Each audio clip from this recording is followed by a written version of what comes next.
Hello everybody, this is Dr. Novak again. Welcome to my channel. If this is your first time here, if you're a subscriber and been showing up to my channel a lot, you know I speak a lot about things that other channels don't speak about. Three things I want to talk about, and I'm going to leave links below so you can click on them. Do yourself a favor and click on the links and watch the videos.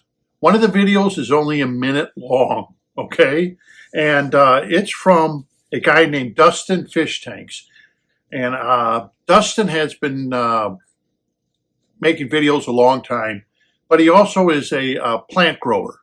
He owns greenhouses and he grows plants. Okay, and he's got a minute video, 1 minute long, so it won't take you much. The link will be below. Watch it. Do yourself a favor and watch it.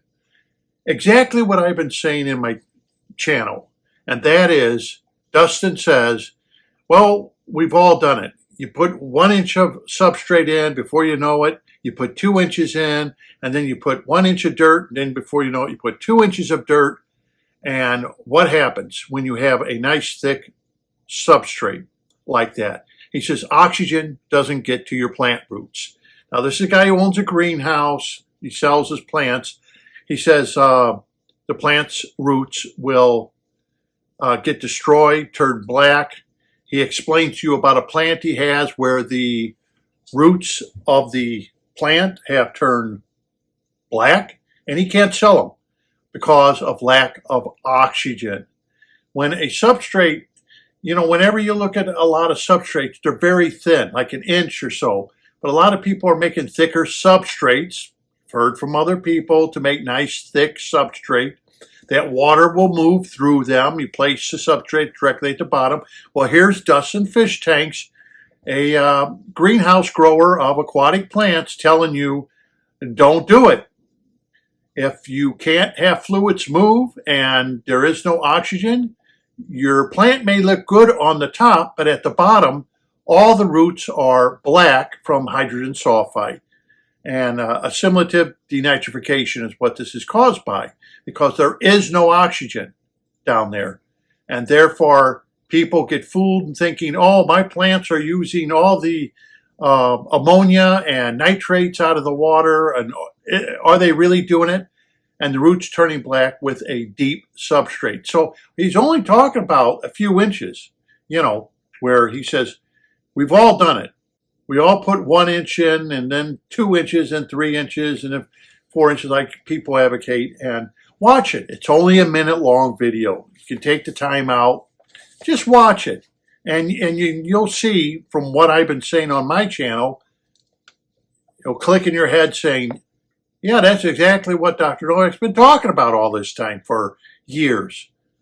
Another thing I wanted to talk about, the second thing I wanted to talk about was it's by Fishman, and he says a new look to Undergravel filters. He just tells you how you can make an Undergravel filter out of a parabolic louver, okay, which is egg crate, otherwise known as egg crate.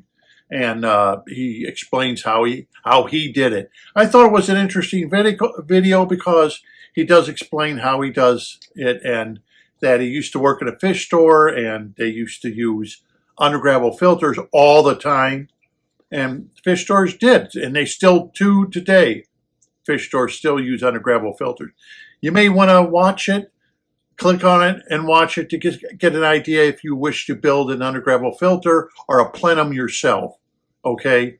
Basically, an Undergravel filter is a plenum because the void underneath the filter is your plenum.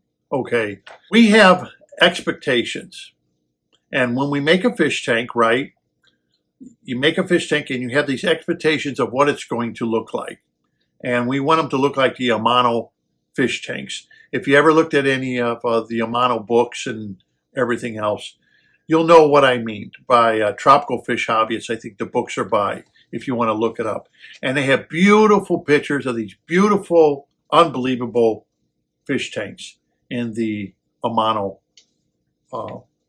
books. And this guy called MD Fish Tanks, I think he's from the United Kingdom, And he has a very elaborate setup of a lot of fish tanks and everything, of all fixed up with hardwoods, hardscape, and plants. And they're beautiful. And he sets them up, these beautiful, gorgeous fish tanks. And if you watch his videos, you think, yeah, that's the kind of fish tank I want. If you want a planet aquarium, most planet aquariums don't look like his.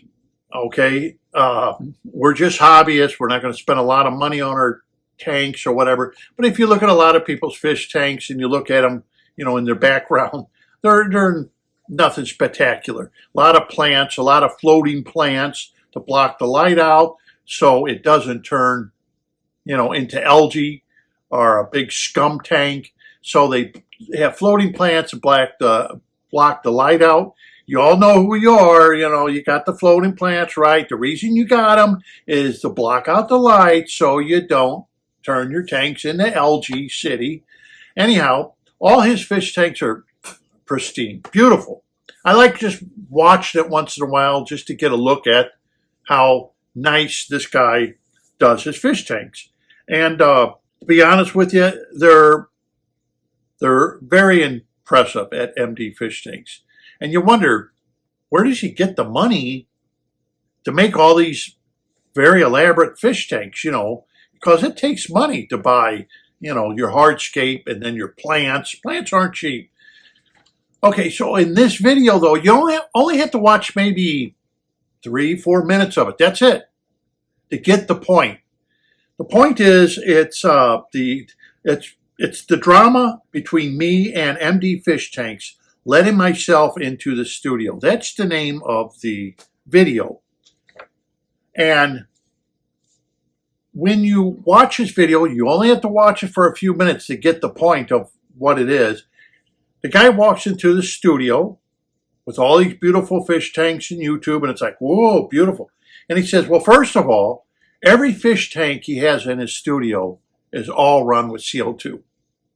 Okay, every single one of them has CO2. That's how he's able to obtain the beautiful landscape planet tanks that he has.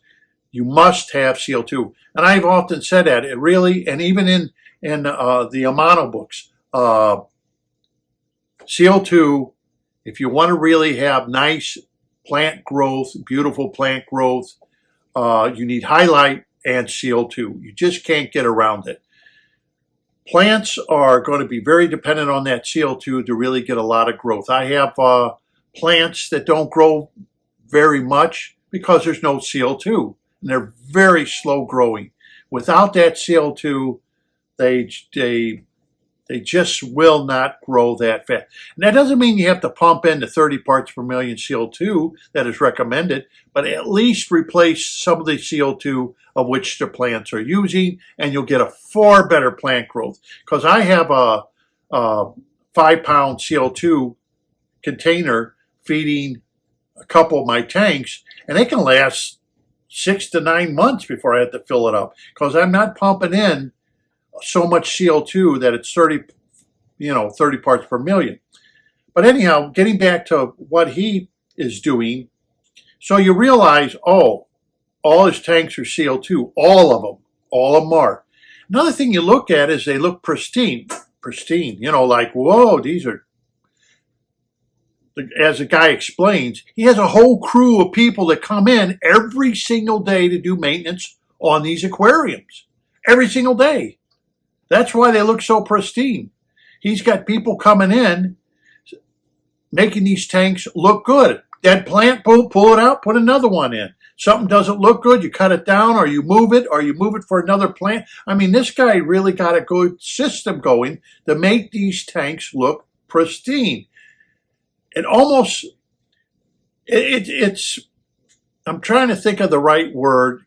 He's not deceiving people, but people are going to get the idea that when they look at his tanks, I can do that. You can do it, yes, but you're going to have to put the work into it. And that's the big problem.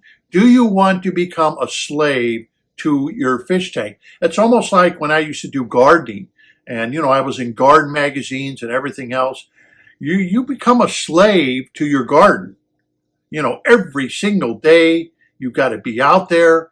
You've got to be pulling weeds. You've got to be replacing plants from year to year.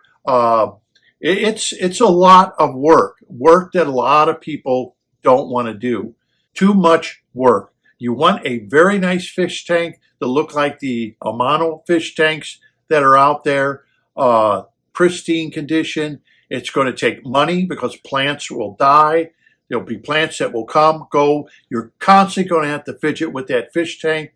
Constantly have to be, because if you look at his fish tanks, he doesn't have a speck of algae anywhere. Well, once algae starts growing, they pull the wood out or the stone out or the dragon stone, whatever they have, clean it off, put it back in, make it look pristine. So you, the hobbyist, think, oh, I can do this. No, all fish tanks are going to have some sort of algae, whether on the macro level or the micro level, whether you're going to look under a microscope. Like, for example, my antique aquarium. It looks like it had zero algae.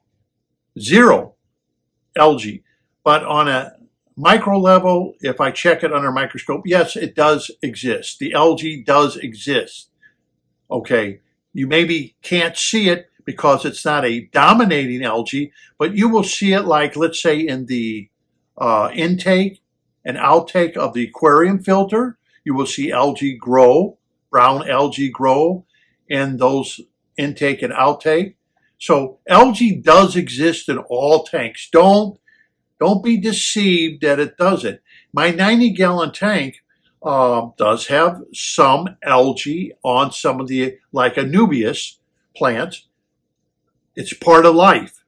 I do very little to that 4-year-old tank, very little to that 4-year-old tank to have those plants look as good as they do, the crypt and the swords that are in there and the moss and everything else, to live without algae on them. But does that mean some of the plants do not have algae on them? No.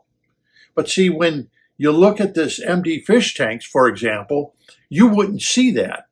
You wouldn't see, the Anubias would look pristine. It would have zero algae on it. Then you find out through this little bit of video he did, he does a lot of work. He has people come in who professionally, constantly maintain those aquariums. This is the reason why. They don't want to show you fish tanks that are full of algae. So this is the only way to do it. It's good to watch something like this because you see it and you realize, oh, okay, you got CO2, so we're not going to have a beautiful tank like that without CO2. No, you're not. And you're going to have high maintenance. That's all there is to it. Otherwise, you're going to be growing algae all over everything, and you don't want that if you have a YouTube channel. So I'm not beating up on the guy. No, a lot of people that are new, unfortunately, they buy plants, they don't live, they get algae on them, they have all kinds of problems. This is what happens. This is just part of the hobby. And because they think that, well, if I put plants in and I add a lot of light, okay, I shouldn't have algae. And then they start growing algae because they forget the CO2, which is the Liebig minimum law, where if something is missing in that plant, like iron or CO2 or something, that is going to affect the growth rate and productivity of that particular plant. So they turn around, they say, I don't want CO2. And it's like, oh my God, what's happening? I got plants, they're not growing that good. I'll add more light. And no. So that's what I mean by watching the video. And then you're going to find out that it's a combination of light, CO2, and your plants and how much plants you got in the aquarium. So that's it for this video. That's all I wanted to talk about, was those 3 things. Next video is going to be on lighting, so we can better understand about lighting, that why is it that I have a fish tank in front of a window and there's no visible algae taking over or anything else. But you have to understand that that particular fish tank is using an Anoxic filtration system. okay? It's not even using a plenum. It's just using an anoxic filtration system that maintains it to keep all the algae off of everything. And that anoxic filtration system is well seasoned through several years, okay? So it is taking care of the load that's in that fish tank to the point where even though it's in front of a window getting direct sunlight, there's no algae to worry about. So until next time, this is Dr. Novak. Thank you very much for watching, and don't forget to subscribe, and happy fish keeping.